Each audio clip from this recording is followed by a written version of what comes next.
Hello and welcome to Bharat blossoms. तो आज हम एक नई सीरीज स्टार्ट करने वाले हैं जो कि इस साल के प्रीलिम्स के लिए बहुत ही इंपॉर्टेंट होने वाली है। जैसा कि आप लोगों ने देखा होगा कि प्लेसेस इन न्यूज़ के क्वेश्चंस लगातार प्री में इंक्रीज होते जा रहे हैं। लास्ट ईयर 2023 में भी अराउंड 5 to 6 क्वेश्चन डायरेक्टली पूछे गए थे जो मैप बेस्ड क्वेश्चंस थे और जो प्लेसेस इन न्यूज़ के क्वेश्चंस थे।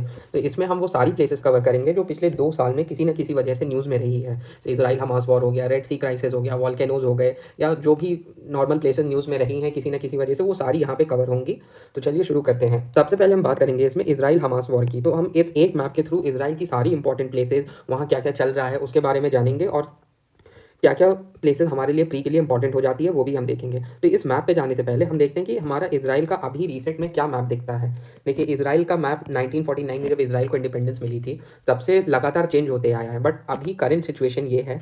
सबसे पहले तो हम देखते हैं कि इसराइल के हमारे बॉर्डरिंग कंट्रीज़ कौन कौन से हैं। लास्ट ईयर भी जैसे यूक्रेन का बॉर्डरिंग कंट्रीज़ पूछा गया था, उसके पहले अफगानिस्तान का बॉर्डरिंग कंट्रीज़ पूछा गया था। तो जो भी कंट्री जहाँ भी वॉर होती है कुछ ऐसा होता है तो उसकी बॉर्डरिंग कंट्रीज़ हमेशा इंपॉर्टेंट हो जाती हैं। पहले हम देखते हैं कि हमारा इसराइल का कौन कौन सा बॉर्डरिंग कंट्रीज़ है। तो पहला आ जाता है हमारा इजिप्ट, दूसरा है हमारा जॉर्डन, तीसरा है सीरिया और चौथा है लेबनान। और इसराइल यहाँ पे सर टच करता है मेडिटेरेनियन सी को।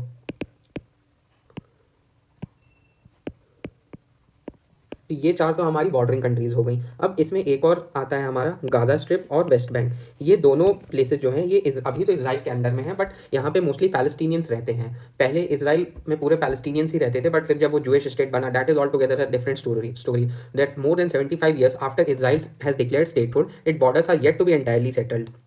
Wars, treaties and occupation means the shape of Jewish state has change over time, जैसा कि मैंने आपको बताया। तो ये जो हम डॉटेड लाइन देख रहे हैं इनको एक नाम दिया गया है, इनको हम बोलते हैं आर्मेस्टिक लाइंस। मान लीजिए जैसे क्वेश्चन आता है कि armistice lines have been in news related to which country, so armistice lines are related to Israel. ये आपको याद रखना है कि आर्मेस्टिक लाइंस कहाँ पे हैं। तो ये जो गाजा स्ट्रिप है या वेस्ट बैंक है, तो इनका जो बॉर्डर्स है उनको आर्मेस्टिक लाइंस कहा गया है। One of the Israel land borders was formalize for the first time in 1979 when Egypt became the first Arab country to recognize the Jewish state।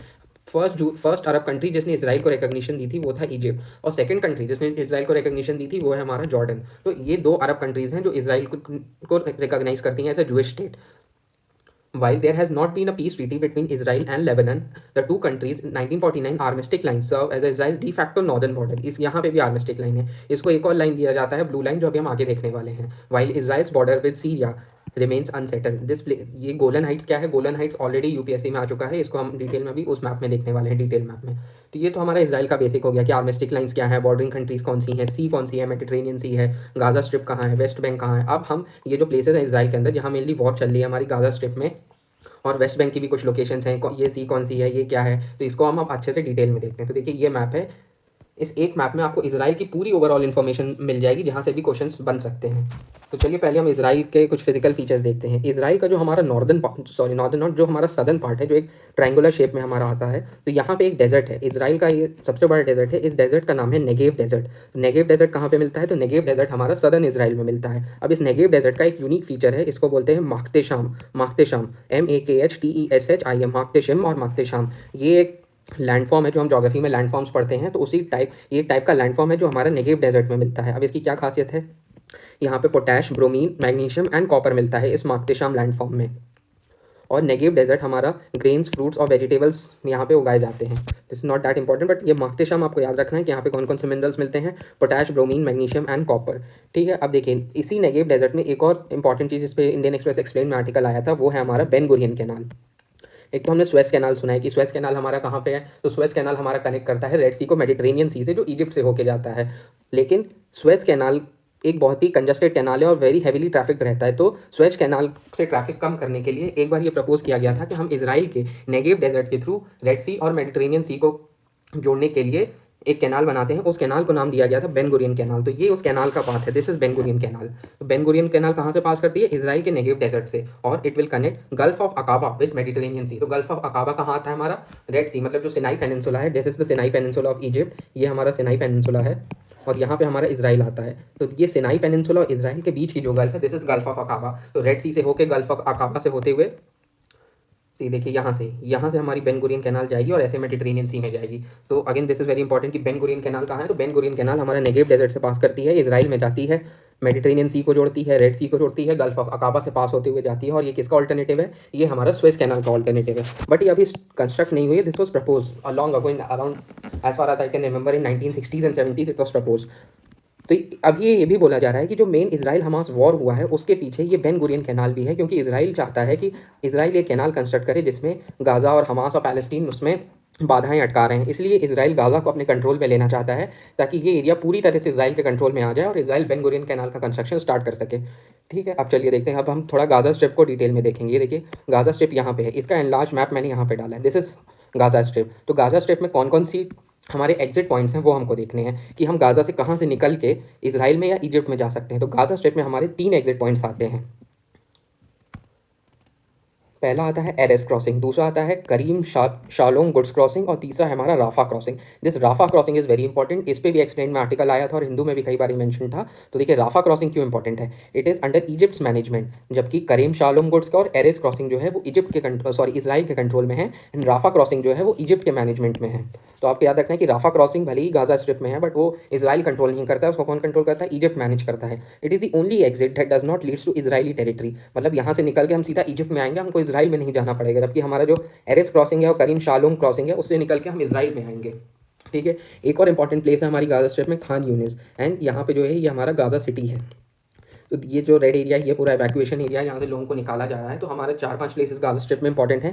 पहले तो 3 क्रॉसिंग हो गई। अब देखिए यही 3 क्रॉसिंग का नाम आपको देखिए पेयर बेस में पूछ सकता है कि Erez crossing, Rafah crossing, Kerem Shalom crossing, how many are the exit points from Gaza strip to that leads into Israel. तो अगर इनटू इजराइल पूछा तो ओनली 2 पेयर ऑप्शन हो जाएगा, या पूछा कि कौन कौन सी एग्जिट पॉइंट्स हैं, उसने कोई स्पेसिफिक मेंशन नहीं किया तो ऑल 3 पेयर आंसर हो जाएगा। तो I hope this Gaza strip वाला एरिया इज क्लियर कि इसमें 2 चीज़ और याद रखना है, खान यूनिस और गाज़ा सिटी, और 3 जो एग्जिट पॉइंट्स आपको बताएं। ठीक है, अब हम यहाँ इसराइल की कुछ वाटर बॉडीज़ देखते हैं। इसराइल और जॉर्डन के बीच आता है हमारा डेड सी।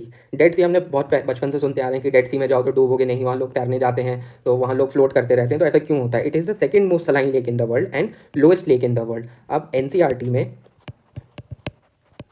चैप्टर है उसमें 3 सलाइन लेक्स मैंशनड है। एक तो डेड सी है, एक लेक वॉन है, और तीसरी लेक कौन सी है ये आपने अगर पढ़ा है तो कमेंट करके बताइए। और इन तीनों की सैलिनिटी ऑर्डर क्या है मैं आपको बता सकता हूँ, बट आई वांट कि आप एनसीईआरटी खोल के उसमें से ऑर्डर देख के और उसको याद करो कि तीनों का सैलिनिटी ऑर्डर क्या है, लेक वन का, डेड सी का, और एक जो तीसरी लेक है।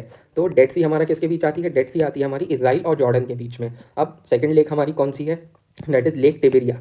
लेक टिबेरिया के 2 नाम और हैं, it is called sea of Galilee and lake किन्नरनेट।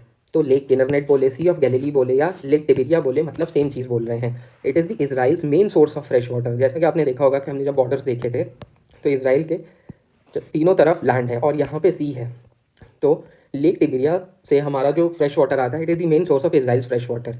और बाकी इसराइल ने आपने सुना भी होगा कि इसराइल मेडिटेरेनियन सी से वाटर लेके उसको डीसैलिनेट करके कंजम्पशन के लिए यूज़ करता है। It is the lowest fresh water lake in the world. तो लोएस्ट फ्रेश वाटर लेक हमारी कौन सी है, लेक टिबेरिया है। And second lowest lake in the world after dead sea. तो देखिए दोनों यहीं पे हैं।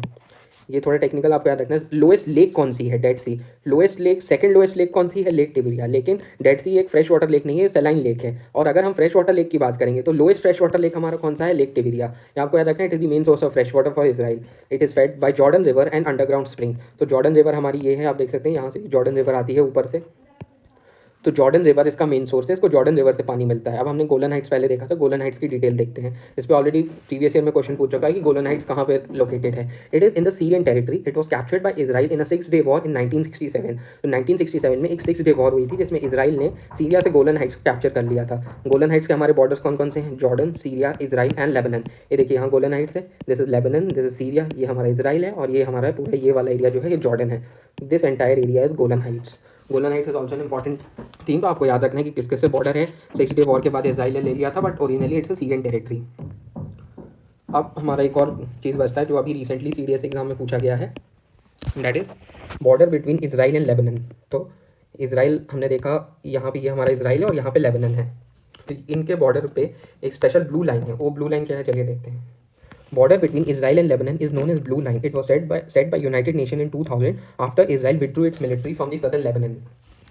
तो ये आप जैसे देख सकते हैं जूम करने पे कि ये एक ब्लू लाइन है। ये ब्लू लाइन यूनाइटेड नेशंस ने बनाई हुई है, यूनाइटेड नेशंस का डिक्लेयर्ड बॉर्डर है ये। Originally it was boundary between Britain and France.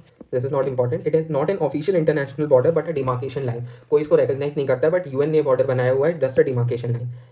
यहाँ पे हम जैसे हमने देखा कि गाज़ा में हमारा हमास टेररिस्ट ग्रुप का कब्जा है, वैसे ही हमारे यहाँ पे लेबनन में हिजबुल्लाह नाम का एक शिया इस्लामिस्ट पॉलिटिकल पार्टी और मिलिटेंट ग्रुप है which is based in Lebanon. आगे जब हम रेड सी के बारे में पढ़ेंगे तो हम देखेंगे कि इस एरिया में और कौन कौन से Islamist, military, extremist, terrorist group जो भी बोलना है वो काम करते हैं। तो एक तो हमारा हो गया हमास, एक हो गया हमारा हिजबुल्ला और एक और है जो हमारा यमन में काम करता है, उसको हम आगे देखेंगे। तो इन तीन की ट्रिनिटी इस पूरे एरिया को में काम करती है। It emerge in 1980 as response to Israeli occupation of southern Lebanon. जब इसराइल ने सदर्न लेबनान को ऑक्यूपाई कर लिया तब ये इस्लामिस्ट ग्रुप इमर्ज हुआ था। It is also designated as terrorist organization by several countries including United States and Israel. तो कुछ इसको एक्सट्रीमिस्ट बोलते हैं, कुछ मिलिटेंट बोलते हैं, कुछ टेररिस्ट बोलते हैं।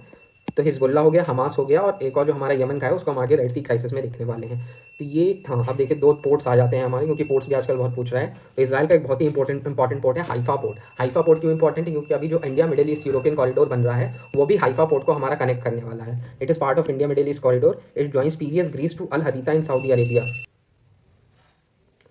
तो ये पीरियस क्या है, अल हदीदा क्या है, अभी जब हम आगे India Middle east European corridor के पोर्ट्स पढ़ेंगे तो वहाँ हम इसको डिटेल में देखेंगे। बट हाइफा पोर्ट कहाँ पे है? तो हाइफा पोर्ट मेडिटेरेनियन सी पे इसराइल का पोर्ट है, ये आपको याद रखना। और एक और पोर्ट है यहाँ पे पोर्ट एलर्ट।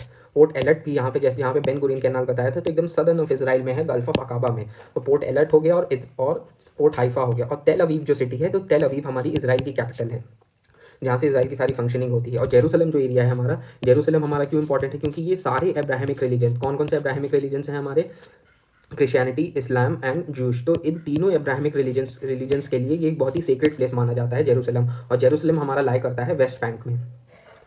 वेस्ट बैंक और जॉर्डन के बीच है हमारी 1994 की पीस ट्रीटी लाइन। तो ये कुछ एरियाज़ हैं जो आपको इसराइल के रिगार्डिंग ध्यान में रखना है। एक बार सारे बॉर्डर्स देख लीजिए, Egypt, Jordan, Syria, Lebanon, Gaza कहाँ है, गोलन हाइट्स कहाँ है, वेस्ट बैंक कहाँ है, फिर बेन गुरियन कैनाल कहाँ है, गाज़ा स्ट्रिप में एग्जिट पॉइंट्स क्या है, राफा क्रॉसिंग क्यों इंपॉर्टेंट है, नेगेव डेजर्ट क्या है, मक्तशिम क्या है, ब्लू लाइन क्या है, कौन कौन सी वाटर बॉडीज़ है, मेडिटेरेनियन सी है, गोलन हाइट्स है, डेड सी है। अगर मेडिटेरेनियन सी को 19 कंट्रीज बॉर्डर करती हैं, इसका एक बहुत ही स्पेशल निमोनिक मैंने बना रखा है, वो चैनल पे आपको जाकर मिल जाएगा। उसमें मेडिटेरेनियन सी की बॉर्डरिंग कंट्रीज आप कभी नहीं बोल पाओगे। तो अगर आपको मेडिटेरेनियन सी की बॉर्डरिंग कंट्रीज जाननी है तो वो वीडियो जाके देखिए। सेकंड आता है हमारा रेड सी क्राइसिस। रेड सी में भी बहुत क्राइसिस चल रही है। तो रेड सी क्राइसिस पे अब हम चलते हैं। यहाँ पे इसराइल वाला हमारा पार्ट को खत्म होता है। इसराइल में जो भी प्लेसेस न्यूज़ में थी वो हमने देख ली। कोई और प्लेस अगर इसराइल की न्यूज़ में आती है तो वो हम अपने टेलीग्राम चैनल पे डाल देंगे। अगर this is all about Israel. अब हम चलते हैं रेड सी क्राइसिस पे।